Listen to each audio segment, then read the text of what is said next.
Hello again, and congratulations on finishing this first week of our cool class. This is a fairly long letter with a lot of really important information. Please take the time to view this entire video so you don't miss anything. We're still getting a few fine folks in the class off the ground, so I left last week's work, Lesson 1, open until the end of the second week, when Lesson 2 work is due. This should give everyone sufficient time to get in and going. By the end of the second week, I plan to see everyone completely caught up to that point. Feel free to work ahead as well. For those of you who did finish this first week's work, well done. I just completed grading all the work that I've received for Lesson 1. It looks like most people in the class are off to a good start. Your grades for the work you've done for Lesson 1 should show up for you in the grade book. Let me know if you see anything amiss. And even though I gave some in the class a 0 for not completing the work in Lesson 1, you can still work on it and complete it this coming week along with Lesson 2. This won't normally be the case, but some haven't been able to get going, yet through no fault of their own. By the way, if you didn't get all of the possible points for the assignments that you completed, it's because you didn't quite complete the work as it was outlined. Try to do your best to make sure you're hitting each part of the assignment before you submit it. Don't be in too much of a hurry when you read through the directions. Read them carefully and thoroughly so you don't miss anything. And then, be sure to be thorough in your responses. It's better to include more information than less. Whenever you respond to questions, please include the question along with your responses. And please be sure your questions are in one color and your answers are in a different color. If they don't come to me this way, you'll receive fewer than the maximum number of points. Also, it's okay to just submit your saved document rather than copy and paste your work into the box. I'm not sure why Canvas disappears your formatting sometimes. I'm so sorry for that inconvenience. Instead, feel free to just attach your saved file. That way, it will all look terrific without you having to work so hard. And please be aware that if I don't directly respond to your assignments, don't be too concerned. You should actually take that as a good sign that you're doing things very well. I tend to respond directly to those who are struggling with the assignments or have specific questions or concerns. I noticed, as a result of the self-assessments you did, that many in the class are dealing with a pretty heavy load, and stress seems to be taking its toll. For some, the toll is heavy. For others, it's pretty light. Hopefully, you will find some effective tools in this class to help you out, no matter your current stress levels. This upcoming week's reading assignment moves us into a deep look at why stress happens in the first place, and where the real source of virtually all our stress lies.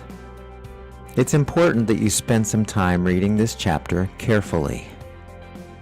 If you can understand how the big bear, that's right, the big bear, is involved in the stress response, you can immediately do a lot to prevent it and turn it off. Don't be in too much of a hurry to read this chapter and complete the accompanying assignment. Take your time. I tried to write it as if I were in the classroom with you.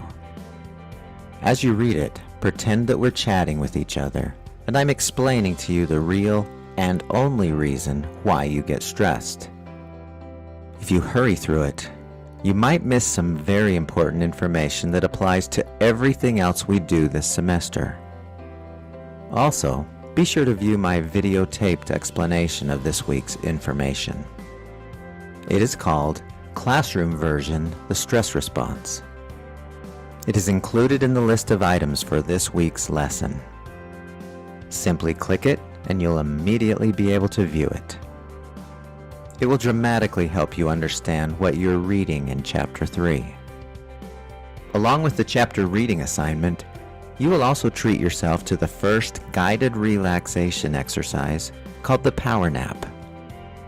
This great exercise has incredible restorative benefits. you will do it at least 2 times. Certainly, more is better. If I were doing it, I would do it every day. On at least one of the occasions, I'd like you to do it just before you go to sleep, especially if you have problems falling asleep at night. On the occasion when you do the power nap just before going to sleep, make sure it's the very last thing you do before your head hits the pillow and you shut your eyes. Don't try it and then go watch TV or do something else. You will have too much energy and you won't find the value of getting to sleep quickly and effortlessly if you wait. Just do it and then roll into bed as soon as you're done. The other best time to try the power nap would be sometime in the afternoon. I don't suggest that you do the power nap in the morning. Other relaxation exercises that we'll do later on are good for mornings, but this one probably isn't as much. Then again, if you feel inspired to do it in the morning, or if it is the only time of the day that you have time to do it, then go for it.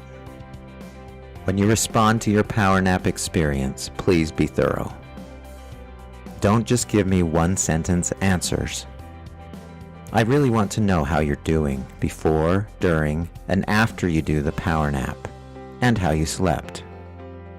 Here's the best way to get the power nap relaxation exercise and all the other relaxation exercises that we'll be doing later on.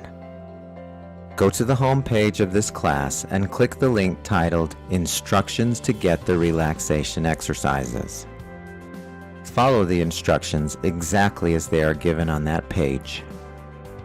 Ultimately, you will end up putting the relaxation exercises on your smartphone, iPod, iPad, or other MP3 playing devices, so you can listen to them the same as you would any other music. And I highly recommend you use headphones. Since you'll be doing quite a few relaxation exercises, it's important that you become familiar and comfortable with how this works. Moving on. Please take time to join in on the online discussions. One of your assignments this week will allow you to continue in the discussion area in a very cool and interesting way. You'll encounter additional topics throughout the semester in which you will add your thoughts, questions, insights, and comments. So check that section regularly and please feel free to let the discussions grow. This is another way that we can resemble the classroom experience. You will also get to know the other members of the class in a more friendly way. Please don't be shy.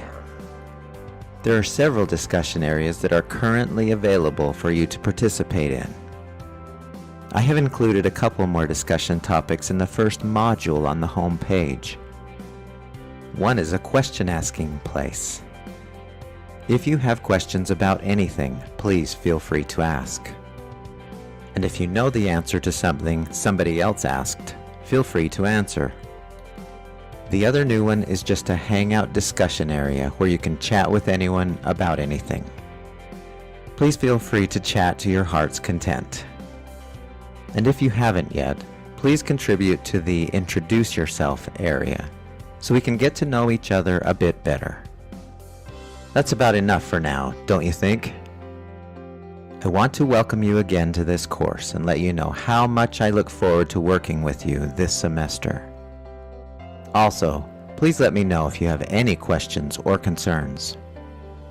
And if you feel like you need to talk to me about anything, please let me know and we can set up an appointment to get together. Have a great week. Dr. Olpin.